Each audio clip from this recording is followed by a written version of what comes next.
ओंकारन्निन्दु संयुक्तं नित्यं ध्यायन्ति योगिनः कामदं मोक्षदं चैव ओंकाराय नमो नमः। अविरल शब्दगणोग प्रक्षालित सकलभूतलमलकलङ्काम् मुनिर्विपासी तीर्था सरस्वती हरितोऽन्धृतान् अज्ञानतिमिरान्धानां ज्ञानाञ्जनशलाकयां चक्षुरं जनितं येन तस्मै श्रीगुरुवे नमः। परम्पराजा गुरुवे नमः। मंगलम भगवान वीरो मंगलम गौतमो गणी मंगलम कुंदकुंधार्यो जयेन्द्रमस्तु मंगलम। नमः समय साराय स्वानुभूत्या चकास्ते चित्स्वभावाय भावाय सर्वान्तरचते।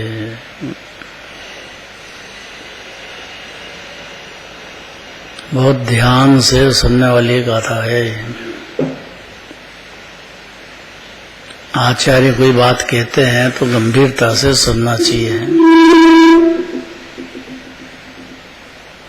चारण योग में चाहे जहाँ जो भी बात करते हैं उसमें बुद्धि लगाना चाहिए, जीव को ध्यान देना चाहिए। सुनी हुई है ये बात जैन धर्म में नहीं चलती है।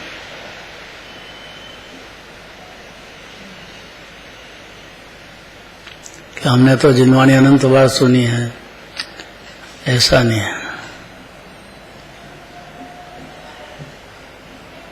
गंधर देव भी हाथ जोड़ के सुनना चाहते हैं तो कैसी बातें होगी। तो 751 में ऐसा कहते हैं, बड़े भाग्य से जीव को बोलने की भाषा मिलती है, पशुओं को नहीं मिलती है। वो जो बोलते हैं वो उनकी भाषा में जो समझता है वही समझता है, बस बाकी सब नहीं समझ सकते। जैसे गाय रंभाती है तो ग्वाला समझ जाता है कि दूध निकालना है।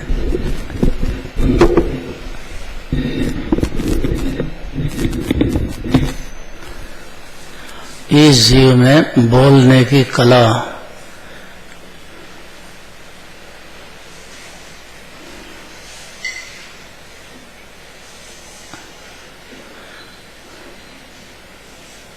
कैसे आ जाती है।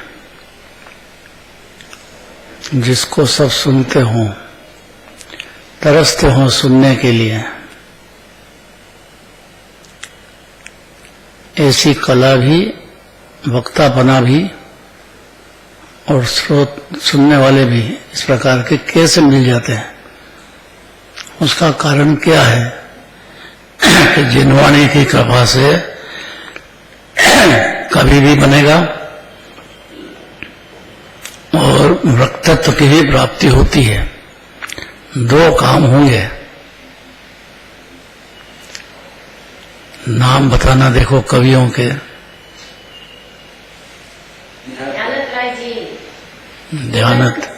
ध्यानत राय जी तो सबसे पहला नंबर है। गोयल गोत्र थे एक अग्रवाल, लेकिन कैसे हो गए। ध्यानत राय जी की कोई देखो, 16 कांड भावना देखो, 10 लक्षण धर्म देखो, तो कविता कर गए। अभी युगल जी भाई साहब हुए तो केवल रवि की पूजा हर कोई पढ़ता है बारंबार। ये कैसे पैदा हो गया था। तो कविता की भी प्राप्ति, ऐसे कवि बहुत हुए हैं। 2-3 नाम बताया, अभी तो हजारों नाम है अपने पास। दौलत राम जी, भागचंद जी कवि थे, लेकिन आज भी उनकी कविता में द्वादशांग का रस आता है। कोई से भी कविता पढ़ लो इनकी और तृप्ति आती है जो, और फिर सुनना चाहता, फिर पढ़ना चाहता। और जो वक्तत्व शैली होती, वक्ता बन जाते हैं जिनवाणी के, जिनको सुनने के लिए लोग तरसते हैं, ऐसी वक्तत्व की कला जिससे जिनवाणी का एक एक वाक्य में सारा रहस्य समाता है, कैसे पैदा होती है। वो बात कहते हैं कि जिनवाणी की कृपा से कवित्व एवं वक्तत्व की प्राप्ति होती है। पढ़ो।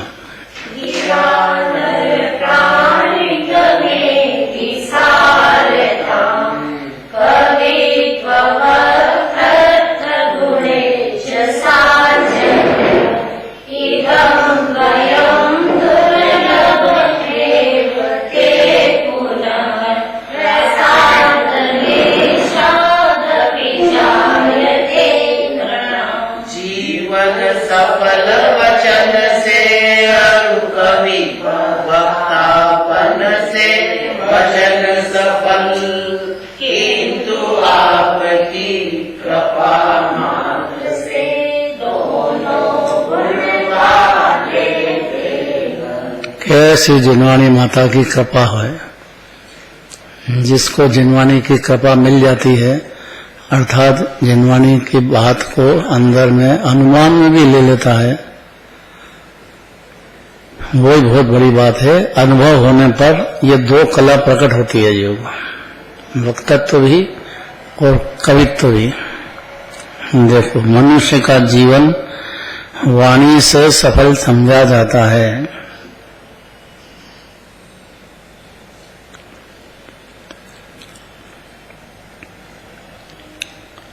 मीठे वचन, वात्सल्य भरे वचन, सारभूत वचन, जिसमें स्वपर का हित के पार नहीं है, ये सब जिनवाणी की कृपा का फल है। तो मनुष्य का जीवन वाणी से सफल समझा जाता है।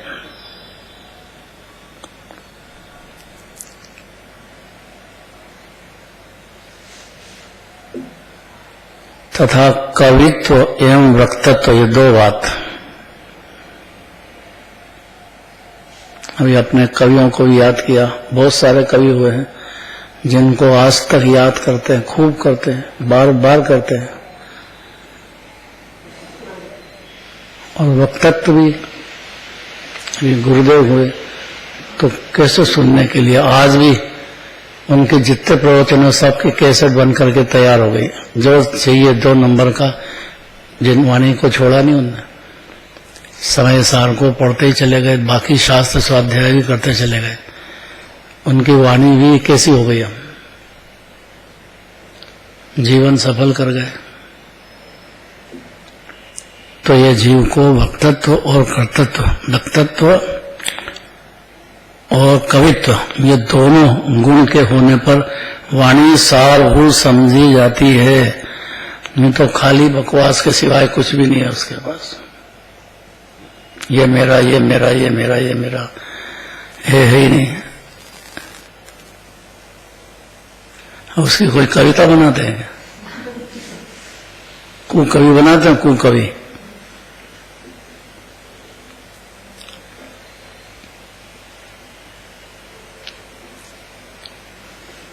इस संसार में कविपना और वक्तापना प्राप्त होना दुर्लभ है। यह दो बात होना,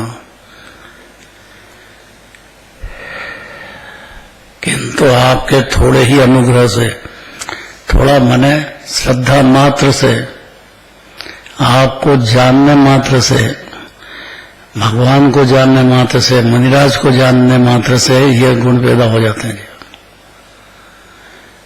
ये कृपा हो गई। अब उनको ही नहीं जाने, उसको क्या कहे, कोई ठिकाना नहीं, अनुमति न चला जाए। कुछ तो भी जीवन ऐसी बकवास में जाता है। उसको कौन सुने उसको?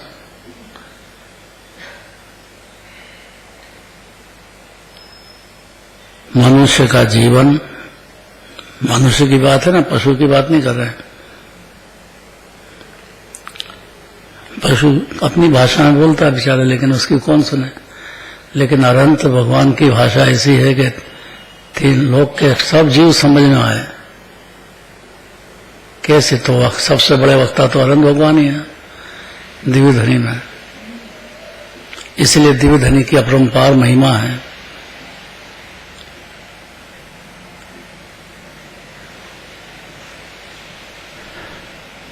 इस संसार में कवित्वपना एवं वक्तापना प्राप्त होना दुर्लभ है। ये बहुत कठिन है ये दो बातें।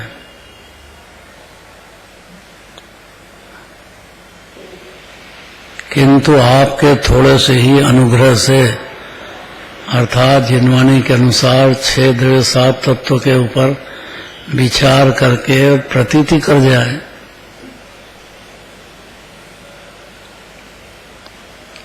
तो ये कर्ता बुद्धि जीव की खत्म हो जाती है। आत्मा उपादेय है ये समझ जाता है। 3 लोक का राजा तो आत्मा है, तो शरीर में राग देश में क्या धरा है? तो ऐसा कविता करना भी याद हो जाता है और वक्तापना भी शोभता है। थोड़े से अनुग्रह से दोनों गुण सहज रूप से प्राप्त हो जाते हैं, अर्थात कुछ करना नहीं पड़ता जीव को, खाली जिनवाणी की कृपा से, अर्थात जिनवाणी हृदय में बैठने मात्र से अनुमान ज्ञान भी हो तो भी बहुत बड़ी बात है। अनुभव हो जाना हो तो अलौकिक बातें हैं,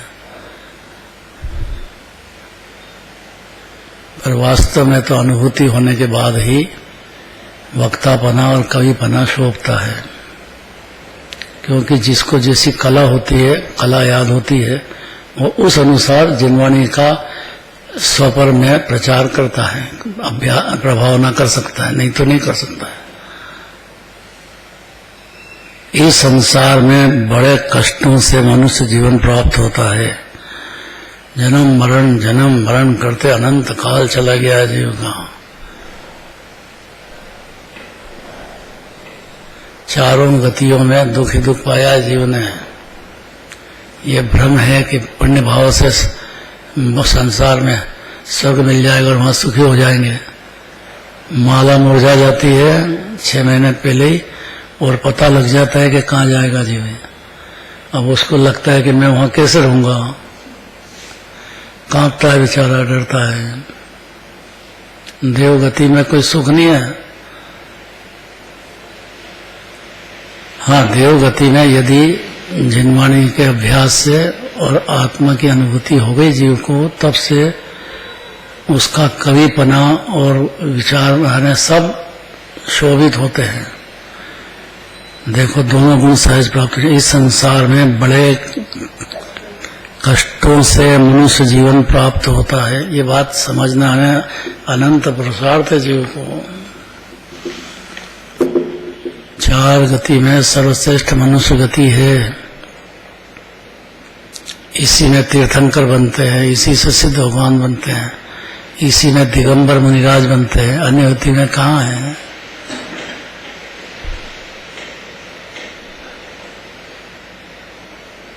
द्रव्यलिंगी भी इसी से बनते हैं, नहीं तो 28 मूल गुण पता ही नहीं हो, पंचमहाव्रत समिति क्या होती है यही पता नहीं हो, तो 13 पंथ क्या होता है यही पता नहीं हो, अनुमान में भी पता नहीं हो, तो द्रव्यलिंगी भी नहीं होते हैं। नाम तो होता है द्रव्यलिंगी का, क्योंकि पुण्य भाव व्यवहार बहुत होता है, इसलिए पूज्य भी कहा है। क्योंकि व्यवहार मार्ग में बहुत आगे बढ़ गए हो, जो चौथे पांचवें ज्ञानी को भी नहीं होता है, ऐसा उनका होता है द्रव्यलिंगी मुनिराज को। लेकिन वो निज हित नहीं कर पाए, उनका कवित्व और वक्तत्व, इसलिए कितनी सुनना पड़ती है। मणिवृद्धार अनंत बार ग्रेवे को जाय पे निज आत्म ज्ञान बिना, तो थोड़ा बहुत तो सुखी हुए होंगे द्रव्यलिंगी मुनिराज, कि बिल्कुल सुखी होते नहीं। क्योंकि सुख ने शांति की खान तो आत्मा है, और अपने को आत्मा ही नहीं जान पाए तो खाली पुण्य भाव में डूबे रहे, उससे सुख कहां से होएगा? स्वर्ग की जेल होएगी बस।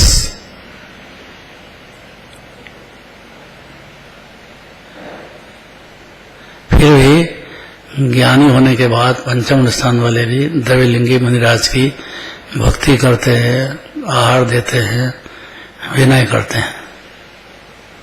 उसका दृष्टांत टोडरमल जी ने दिया है कि कुल में अपने पिताजी हैं, छोटे भाई हैं, बड़े भाई हैं, कुल में बड़े हैं, तो वो कुल की अपेक्षा से उनको विनय करते हैं। ऐसे द्रव्यलिंगी मुनिराज भी कुल की अपेक्षा से बड़े हैं, क्योंकि जिनवानी के कहे अनुसार व्यवहार मार्ग का पूरा आलम्बन लेते हैं और उसमें डूब जाते हैं। बस इतनी सी बात है। निश्चय मार्ग को बिल्कुल भी धारते नहीं, तो सम्यक दर्शन ज्ञान चरित्र में होता है। तो हे प्रभु, इस संसार में बड़े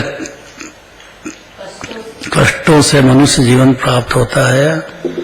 अब कितना सोच सोच के एक शब्द बोलना चाहिए जीवन, उसमें वाणी की प्राप्ति न हो तो अत्यंत दुखों से पाया हुआ यह मनुष्य जन्म निस्सार समझा जाता है कि मनुष्य पर्याय पा करके करा क्या, निस्सार हो जाता है। वो खाने कमाने में, परिवार में पूरा खो दिया उसको, तो क्या मिला उसे। इसलिए मनुष्य जीवन की सफलता तो दो बात से है, एक तो वाणी से है, और वाणी की सफलता भी कवित्व और वक्तत्व से होती है। कविता करते हैं उसकी भी शोभा, वाणी की शोभा होती है, और बोलते हैं, वक्ता होते हैं, वो भी शोभा होती है। नहीं तो नहीं होती है। खाली बकवास करे उसकी कौन सुने, क्या करे, वो कोई वर्तमान योग में एंट्री नहीं होती उसकी।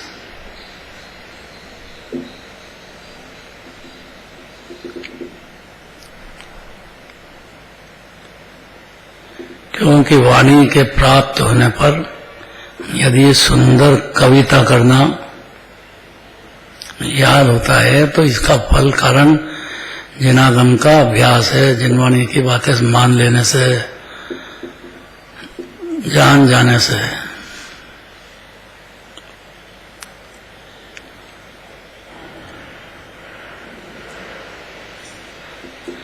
अनुमान ज्ञान में भी अगर जिनवाणी बैठती है ना, तो भी उसकी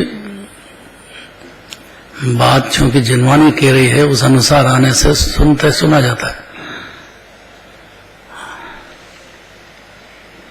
पर वो जिनवाणी की बात है, अन्यथा को बहुत कठिन लग रहा होगा। मन है कि नहीं यहाँ? अगर यहाँ मन है तो न्याल हो जाएगा। बैठा यहाँ हो और मन मगज का न कहाँ काम करे तो नहीं चलता है। नहीं, सही बोलने का अर्थ ही है कि बाहर के विकल्प सब छोड़ के मंदिर में आओ। यहाँ जिनराज से बात करो, मुनिराज से बात करो, जिनवाणी से बात करो, साधर्मी से चर्चा करो। ये तो एक कोई बात हुई। यहाँ भी कथा नहीं होती है।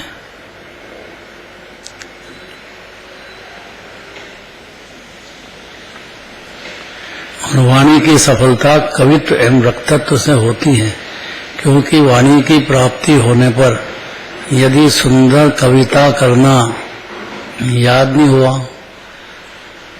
वो ऐसी कविता कि जिसको भूलते नहीं है, चले जाने के बाद भी कितने काल तक चलती है।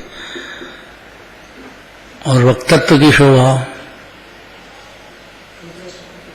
वाणी की शोभा होती है, क्योंकि वाणी की प्राप्ति होने पर यदि सुंदर कविता करना, अच्छी तरह बोलना नहीं आता, तो उस वाणी का मिलना या न मिलना एक सा ही है, कुछ फायदा नहीं हुआ।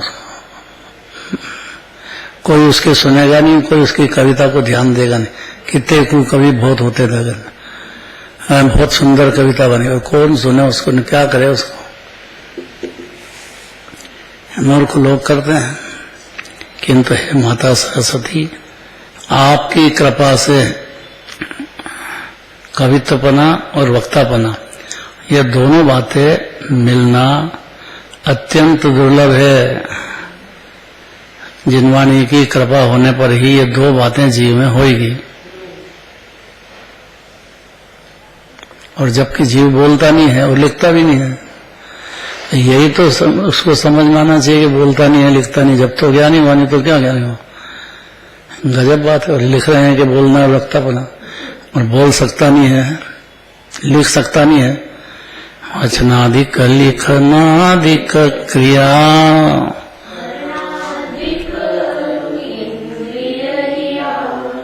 ये सब है पुद्गल का खेल।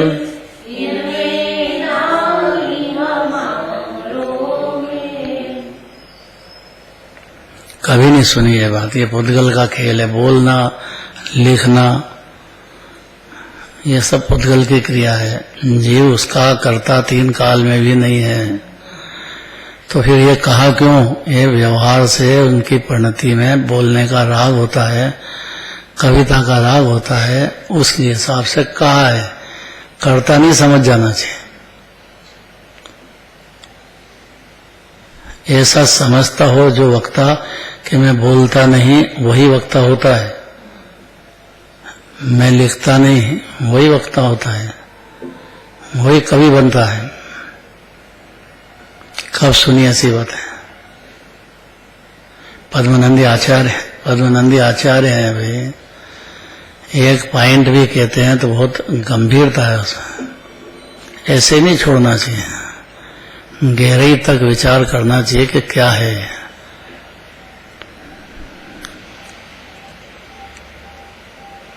संसार में कवित्वपना तथा वक्तापना दोनों बातें मिलना अत्यंत दुर्लभ है। फिर क्या कहना चाहते हैं कि हे माता, जनवाणी माता को याद करते ना, आचार्य परमात्मा भी। हर ज्ञानी के हृदय में जिनवाणी रहेगी, हर अज्ञानी के हृदय में जिनवाणी नहीं रहती है,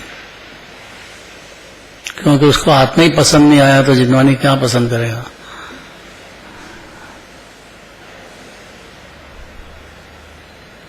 जिनवाणी में तो आत्मा ही उपादेय कहना है। ये सब पर्याय है ना, अरंत सिद्ध आचार्य पर्याय साधु, ये सब क्या है? बोलो तो भजनिया।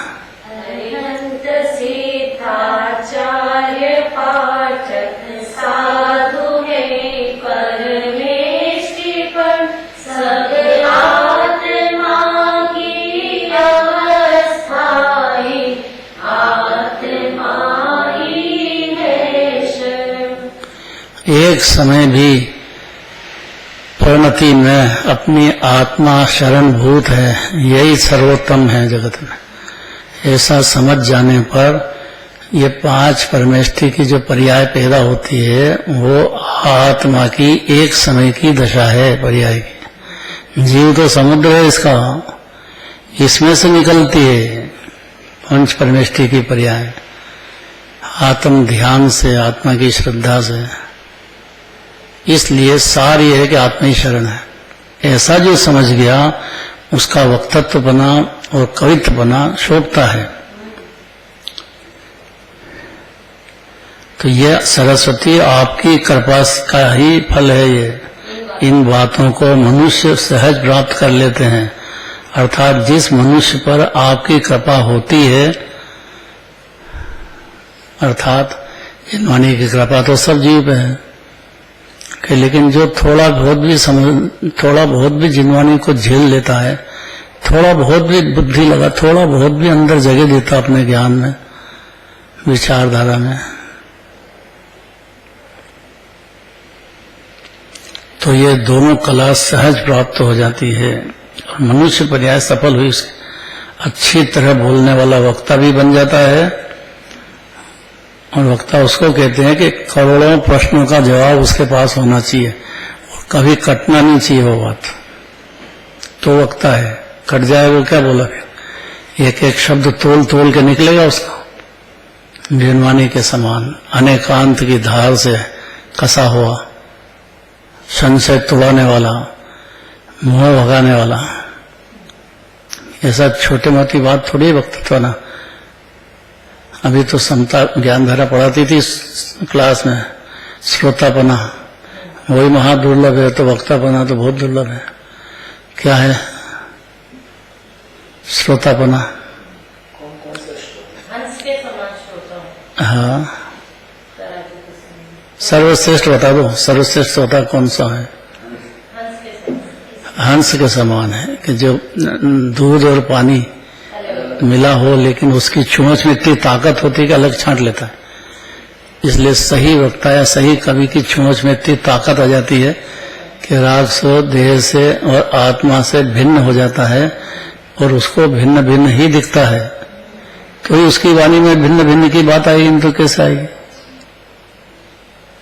तो मैं बोलता हूं ये तो अनादिकाल से ही उल्टा समझ रहा है।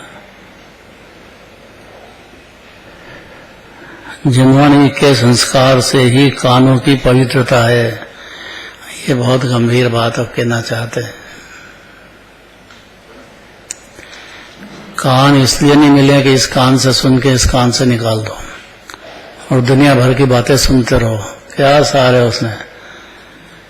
खाली कानों की पवित्रता इसलिए है कि जिनवाणी के संस्कार मिले उसको। ये अनादि से नहीं मिला है मामला।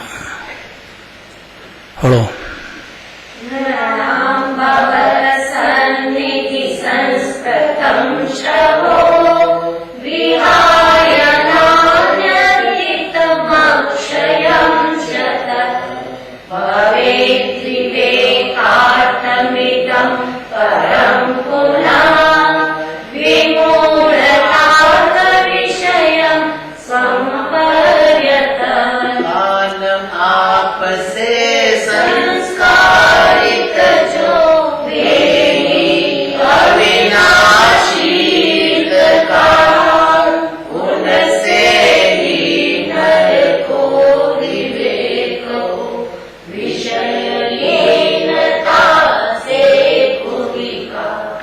विषय की लीनता से हटकर विवेक पैदा हो जाना, अर्थात भेद ज्ञान पैदा हो जाना। ये जो कला है वो जिनवाणी के संस्कार से ही जीव के कानों में आती है और कान पवित्र होते हैं। ऐसा लगना चाहिए कि आज धन्य घड़ी है, आज जिन ध्वनि श्रवण परी तत्व प्रतीत भई अब मेरे मिथ्या दृष्टि टली। अनादि का मिथ्या दृष्टि था दिया, एक क्षण में टलते से ही समझना चाहिए कि धन्य घड़ी है जो जिन वचन श्रवण में आए, बस वही धन्य घड़ी है। तो कानों की जो पवित्रता है वो जिनवाणी के संस्कार से ही कानों की पवित्रता है। बस जिनवाणी सुहाने लग जाए, सोचने लग जाए, विचार में लेने लग जाए, 6 द्रव्य 7 तत्व गुण स्थान मार्गना स्थान, तो ये कान में पहुंची बात उसका असर होता है। फिर यहीं बच्चे को डांट दो तो उसका असर कितना रहता है, जिंदगी भर नहीं भूलता हो। हित मित प्रिय वचन याद होना चाहिए, घरवाली से भी, घर में भी, बच्चों से भी और बाहर भी। हितमित प्रिय वचन बोलना बहुत जरूरी है जीव का, और ये कला जिनवाणी के संस्कार से आएगी। नहीं तो अहित अहित रहेगा बच्चे को, कोई कमा बेटा, अब कमा के मर जाएगा बेचारा, कमा कहाँ जाएगा, क्या कमाए, कितना कमाए, खाएगा कितना, कोई हिसाब किताब ही नहीं उसका। आके जिंदगी लगा दो और फिर भी है तृष्णा नागिन, नित ही डंके लहर जहर की आवे, तृष्णा में डूब गया आखा संसार।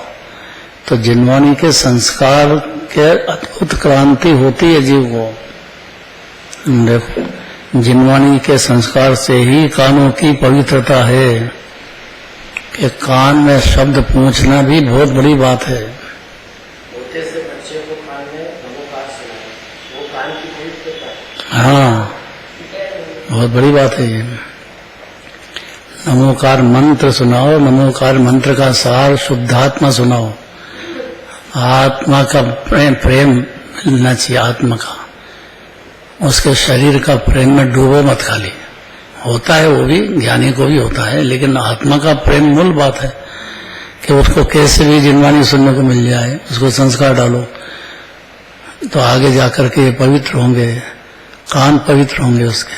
नहीं तो ये बात ही नहीं मिले तो क्या करें। कान में सुनाया जाता है इसलिए छोटे से बच्चे को कान में सुनाया जाता है इसलिए। एकदम बच्चा हो उसकी बात है, बाकी तो जो बड़ा भी हो तो वो समझने लायक तो होना चाहिए ना। 8 वर्ष से बड़ी उम्र हो तो 8 वर्ष तक वो विचार नहीं कर पाएगा। 8 वर्ष के बाद ही उसका ताकत ऐसी आ जाती है उसकी कि वो समझने लग जाता है।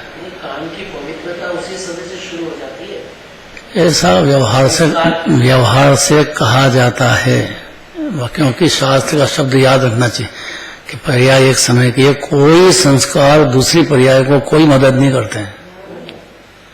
इसलिए इस भरोसे नहीं रहना कि मैंने तो बहुत संस्कार दिए। वही संस्कार अगर दिए हैं तो उसका फल परिणति में आत्मानुभूति आना चाहिए। अगर नहीं आ रहा है तो संस्कार तूने सही नहीं दिए हैं। फिर भी अगर कान में भी पढ़ते हैं तो उसके जो ज्ञान में झंकृत होती विचारधारा थोड़ी सी भी, इसलिए 8 वर्ष की सीमा लगी उसकी। 8 वर्ष बाद ही समझ पाता है। मुनिराज बन सकता 8 वर्ष की उम्र। बन गए कितने जीव, छोटे छोटे मुनिवर।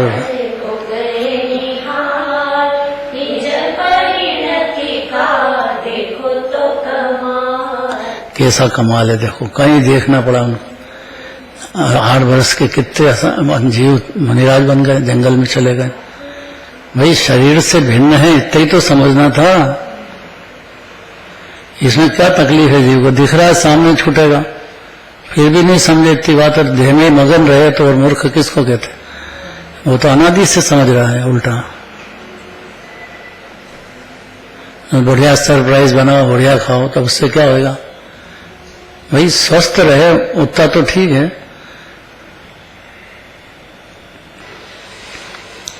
तो हे सरस्वती माता, जिस कान का आपके समीप संस्कार किया गया है, अर्थात जो कान आपके सेवा से शुद्ध एवं पवित्र किया गया है,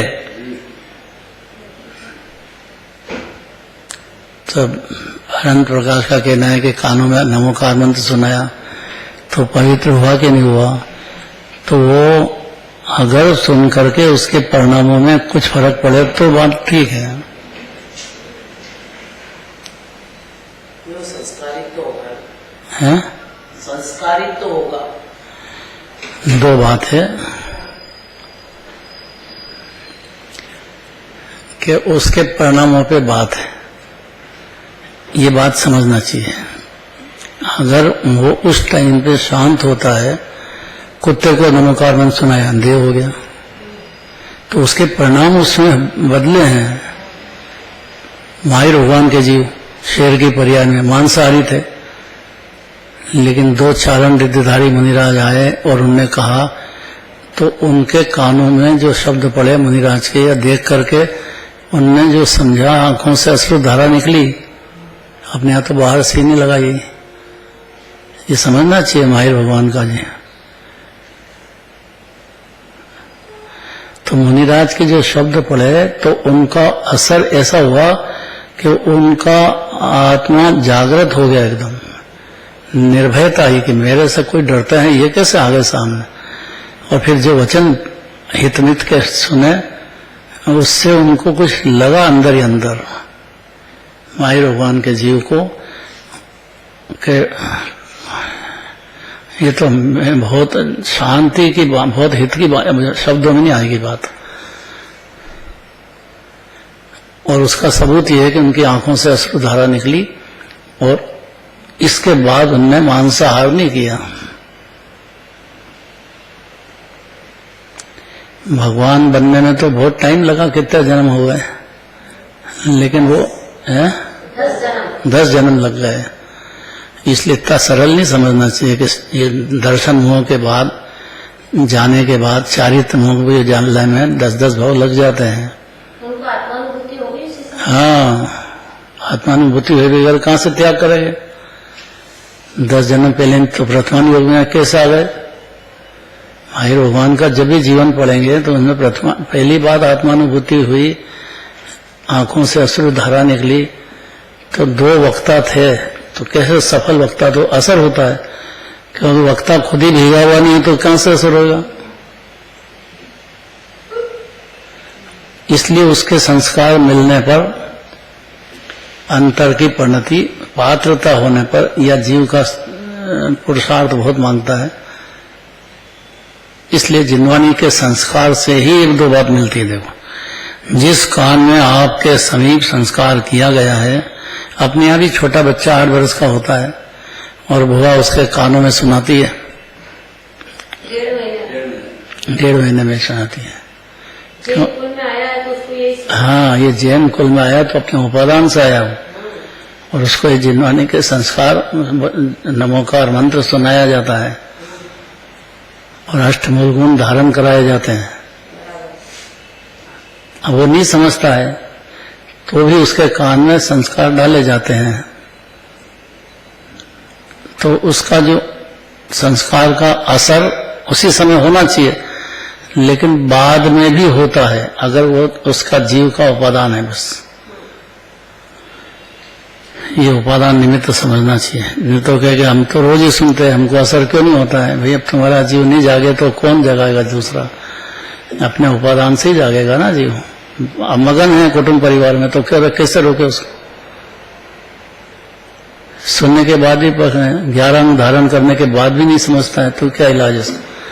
उसके उपादान की कमजोरी है। जिसको ये संस्कार अंदर कान में पहुंच गए यथार्थ, तो उसके सहवास से शुद्ध एवं पवित्र किया गया है, वही कान हित को करने वाला, खुद का हित तथा अविनाशी है। गजब बात है। ये जो शब्द कान में पहुंच गए और उससे थोड़े से परिणाम में सुधार हुआ जीव के अंदर में, तो हित का पार नहीं उसका।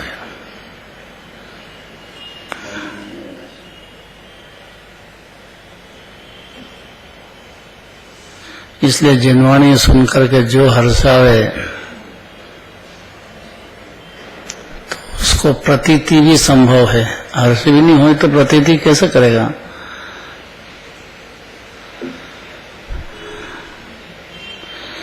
बाद में पंचम स्थान मुनि दशा होना, ये तो आगे की बातें हैं।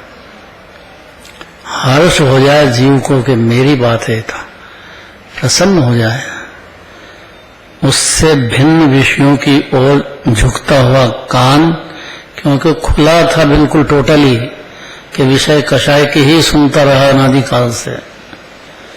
ऐसा जो जीव है वो जिनवाणी के संस्कार से विवेक के लिए नहीं अपितु विशेष रूप से मूर्ता के लिए होता है। किसको? जो विषयों की ओर झुकता हुआ कान, हाँ, विषयों में तो उसका कान जो है मूर्खता के लिए, मूर्ता मूर्खता ही मूर्खता करेगा। वो क्या करेगा कि शरीर मेरा, पुत्र मेरा, खाने में सो विषय में कदा कषाय करते रहो, क्रोध मान माया लोभ साधते रहो, ऐसे ही करता रहेगा वो। खुद का हित होता रहे। हाँ, तो हो ही रहा, अनादिकाल से चल रहा है, अनादिकाल से। और ये जीव को इतना सुनने के बाद भी क्यों नहीं असर पर? वो संस्कार बहुत है अनादिकाल के उसके उल्टे। वो देखा ही ऐसे ऐसे लोगों के साथ ही रहता है, उसको तो कैसे दिखे? दिगंबर मुनिराज की वाणी के समीप आए या ज्ञानियों के समीप आया हो और उसको हित के लिए सुन रहा हो, ये बात बहुत कठिन है, क्योंकि यहाँ आने के बाद भी मन बाहर ढूंढता है उसका जीव का। हे माता, जिस कान से आपके द्वारा प्रतिपादित असली तत्व सुना जाता है, अब इसमें कितना वजन है? असली तत्व बने शुद्धात्मा, और दूसरा अपनी जो परिणति है उसमें जो राग देश कषाय होती है, मोह होता है, वो कोई कर्म नहीं कराता है, वो तो निमित्त मात्र है। इतने में तो ज्ञान पावर में आ जाएगा, कर्मों के वश से विद्रोह कर देगा अंदर ही अंदर। इसलिए कानों की पवित्रता का, क्योंकि वैसा ही जैसा अनादि का था वैसे ही डूबता ही रहे तो उसके कान में असर नहीं हुआ। इसलिए उस कान का हित करने, असली तत्व सुना जाता है। हाँ, ये बहुत बात है। 6 द्रव्य में 7 तत्व, इसमें सब आ गया। ये असली तत्व है, लेकिन उसको प्रेम से सुनना भी बहुत दुर्लभ है। अगर वो संस्कार डालते हैं, लेकिन बाद में कभी उसको विचार में आ गया तो बहुत बड़ी बात है। निर्णय हो गया तो ज्ञान ही हो जाता है। डिसीजन में तो वो तो संस्कार काम कर गए। वही कान मनुष्यों को हित करने वाला होता है। हाँ, हे माता, जिस कान से आपके द्वारा प्रतिपादित असली तत्व, अब ये बात समझना चाहिए कि गुरुदेव को, गुरु को, शास्त्र के पास ये बात नहीं मिलेगी।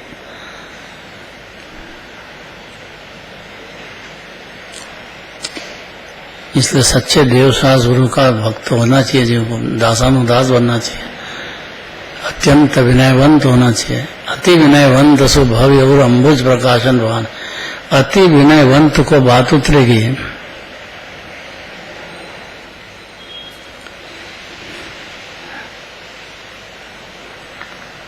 तो क्या करे बेचारा, असली तत्व नहीं सुना तो फिर खोटे मार्ग में प्रवृत्त नहीं होता। अगर सुना होगा तो अपितु हितकारी मार्ग में गमन करता है। वही कान, वही कान अविनाशी है, अर्थात उसका कभी नाश नहीं होता। जिस कान से आपके असली तत्व नहीं सुने जाते हैं तो वह कान तो मनुष्यों का हित करने वाला नहीं होता है, और मनुष्य के अविनाशी होता है। अविनाशी होता है। कितनी बढ़िया बात है। भावार्थ पढ़ो तो, भावार्थ इतना ही टाइम है, पढ़ो। आदत हो गई उसके आगे। हे सरस्वती, यथार्थ तत्व सुने हुए पवित्र कान भी मनुष्यों को विवेक के लिए होते हैं, अर्थात उस कान से असली तत्वों को समझकर मनुष्य यह बात जान लेते हैं कि यह वस्तु हमें त्यागने योग्य है तथा यह वस्तु हमें ग्रहण करने योग्य है। किंतु तत्व की बात से भिन्न कान मनुष्यों को विवेक के लिए नहीं अपितु मूढ़ता के लिए भी होते हैं। बहुत बड़ी बात है ये। क्योंकि वह कान अन्य विषय अर्थात खोटे गायन आदि शब्द सुनने में प्रवृत्त हो जाते हैं, इसलिए उस कान की कृपा से मनुष्य और अधिक मूढ़ बन जाते हैं। पहले से तो था ही सही, पहले तो था ही सही, लेकिन वो ज्यादा मूर्खता करता है, और विषयों में छलांग लगाओ, और सुख की तरफ भागता है, और कमाओ, और तृष्णा में डूब जाता है बेचारा। इतना नहीं समझता कि देह छूटेगा, जाना है आपको, अपने साथ जाएगा नहीं। निज हाथ दीजिए साथ लीजिए, खाए खोया भे गया, कुछ भी नहीं समझता। 4 प्रकार के दान देने का भाव, ये सब बातें कहाँ से हुई बेचारे में। प्रवृत्त हो जाता उल्टे काम में। कल चलेगी आगे हम। एक अनेक धर्म से संयुक्त जिनवाणी माता, ये बहुत गंभीर बात है। एक और अनेक बताते हुए भी अखंड अभेद पे ले जाएंगे। ब्रह्मचारी संत में वो गाथाओं का विस्तार बताया।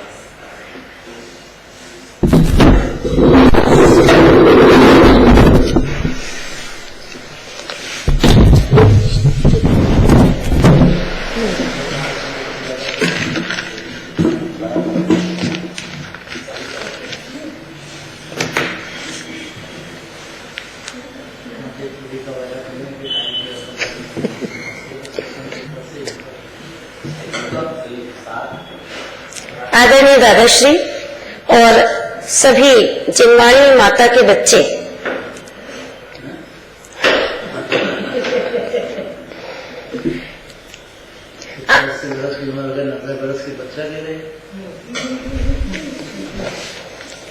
आचार्य परमात्मा स्वयं जिनवाणी माता को याद कर रहे हैं। जो लौकिक में माता होती है वह जिनवाणी तक पहुंचा दे तो वो समझदार माता है, और फिर जिनवाणी माता हमें चैतन्य तत्व तक पहुंचाने वाली है। अभी हमने 751 छंद में देखा कि जिनवाणी की कृपा से ही कवित्व एवं वक्तृत्व की प्राप्ति होती है। इस संसार में बड़े कष्टों से मनुष्य जीवन प्राप्त होता है तथा उसमें वाणी की प्राप्ति न हो तो अत्यंत दुखों से पाया हुआ यह मनुष्य जन्म निस्सार समझा जाता है। चारों ही गतियों में श्रेष्ठ मनुष्य जन्म है, क्योंकि इसी में मुनिराज बनते हैं, तीर्थंकर बनते हैं, सिद्ध बनते हैं, इसी मनुष्य से ही। और एक बात बताई थी कि द्रव्यलिंगी मुनि भी बनते हैं, जो कि व्यवहार मार्ग में बहुत ही आगे बढ़ गए हैं। ज्ञानी भी उनकी विनय करते हैं, हालांकि वे स्वयं अपने आत्मा को नहीं जान पाते, पुण्य भाव में डूब रहे हैं तो स्वर्ग में जाते हैं। तो ये सारी बातें मनुष्य जन्म में ही मिलती है। और मनुष्य जीवन की सफलता वाणी से है, और वाणी की सफलता कवित्व एवं वक्तृत्व से होती है। संसार में कविपना और वक्तापना, ये दोनों बातें मिलना अत्यंत दुर्लभ है, परंतु हे सरस्वती माता, आपकी कृपा से ये दोनों गुण सहज ही प्राप्त हो जाते हैं। लेकिन जिस मनुष्य पर आपकी कृपा होती है, आपका अनुग्रह थोड़ा भी होता है, तो अनुग्रह का बहुत ही सुंदर राधाश्री ने अर्थ बताया कि जिनवाणी की जो श्रद्धा करता है, जिनदेव को या मुनिराज को जानने मात्र से समझे कि जिनवाणी की कृपा होती है। जिनवाणी सुन करके 6 द्रव्य 7 तत्वों का विचार करके प्रतीति करना, जिससे कर्ता बुद्धि नष्ट हो जाए और आत्मा उपादेय लगे। अगर थोड़ा भी अनुमान हो तो ये तो बहुत ही बड़ी बात है, पर यदि अनुभव हो जाए तो ये अलौकिक बात है। आत्मा ही शरणभूत है, पंच परमेष्टि एक समय की पर्याय है, और जीव तो पंच परमेष्टि की खान है, समुद्र है। इसी को कहते हैं जिनवाणी का अनुग्रह होना। वक्ता की बात आई कि वास्तव में सबसे बड़े वक्ता तो अरहंत भगवान है, मूल वक्ता, जिनकी वाणी कैसी अद्भुत दिव्य ध्वनि कहलाती है। और वक्ता वो होता है जो एक एक शब्द को तोड़ करके बोलता है, अनेकांतमयी होता है, संशय तुड़ाने वाला होता है, मोह भगाने वाला उसका उपदेश होता है, और हजारों प्रश्न का उत्तर भी देने की सामर्थ्य रखता हो, और जो ये समझता हो कि मैं बोलता नहीं हूं, वही वास्तव में वक्ता होता है। एक वक्तृत्व गुण में याद किया पूज्य गुरुदेव श्री कांजी स्वामी को, जिनकी कैसेट आज भी सब लोग सुन रहे हैं, और जिनका एक एक शब्द लिखा भी गया है, बहुत ही सुंदर। और एक दूसरा गुण बताया था कवित्व का, और कवित्व में भी बहुत से कवियों को आज यहाँ पर याद किया। ध्याननाथ राय जी, दौलत राम जी, भागचंद जी, बाबू युगल जी साहब, जिनकी कविता में द्वादशांग का सार होता है, और जो उसको बार बार पढ़ना चाहे, सुनना चाहे, ऐसा कवित्व का गुण जिनवाणी की कृपा से ही प्राप्त होता है। वचनादिक लिखनादिक क्रिया, वर्णादिक इंद्रिय हिया, ये सब है पुद्गल के खेल, इनमें नाई हमारो मेल। बोलना लिखना ये पुद्गल की क्रिया है, इनका कर्ता जीव नहीं है। फिर क्यों कहा यहाँ पर इनका कर्ता? क्योंकि व्यवहार से बोलने का लिखने का राग जीव को होता है। बस इतनी सी बात है। और बहुत सारी शिक्षाएं इस छंद में दी गई कि चारों अनुयोग में हमें ध्यान देना चाहिए। सुनी हुई है ये जिनवाणी, ऐसा नहीं लगना चाहिए। और हित मित प्रिय वचन बोलना याद होना चाहिए, घर में या बाहर में कहीं पर भी। संस्कार के भरोसे नहीं रहना चाहिए, क्योंकि ये तो एक समय की पर्याय है। मंदिर आते से ही हमें जिनराज से मुनिराज से बातें करना चाहिए, साधर्मियों से चर्चा करना याद होना चाहिए। और आगे के छंद में 792 छंद में कहा कि जिनवाणी के संस्कार से ही कानों की पवित्रता होती है। धन्य धन्य है घड़ी आज की जिन धुनि श्रवण परी, तत्व प्रतीत भई अब मेरे मिथ्या दृष्टि टरी। उदाहरण दिया गया, कुत्ते को नमोकार मंत्र सुनाया और उसमें उसके परिणाम लगे तो स्वर्ग की प्राप्ति हो गई। शेर को 2 मुनिराजों के शब्द कान में पड़े तो शेर का आत्मा जागृत हो गया, निर्भयता आ गई और ये सबूत है कि उसकी आंखों से अश्रुधारा निकलने लगी। उसने मांसाहार का त्याग कर दिया, उसे आत्मानुभूति की प्राप्ति हो गई। कैसे गजब के वक्ता थे 2 मुनिराज, जिनकी वाणी का कैसा गजब का असर हुआ कि पात्र जीव हो, पुरुषार्थी हो तो अपने उपादान से वह जागृत हो जाता है। और इसीलिए वो श्रोता भी कैसा है कि जो जिनवाणी सुनकर के हर्षित होता है, प्रसन्न होता है और उसे ऐसा लगता है कि इसमें तो मेरी ही बात है, तो वो प्रतीत कर लेता है। और देखिए शेर 10 भाव के बाद चारित्र मोह का भी अभाव करके और महावीर भगवान बन गया। और असली तत्व यहाँ पर कहा कि हे माता, जिस कान से आपके द्वारा प्रतिपादित असली तत्व सुना जाता है वही कान मनुष्यों को हित करने वाला होता है। असली तत्व अर्थात क्या बताया? शुद्धात्मा, 6 द्रव्य, 7 तत्वों में सारभूत, परिणति में रागादि होते हैं, उसका भी कर्ता कोई अन्य नहीं होता है। ये असली तत्व जिसने सुन लिया हो तो उस कान से फिर वह मनुष्य खोटे मार्ग में प्रवृत्त नहीं होता और वही कान अविनाशी है।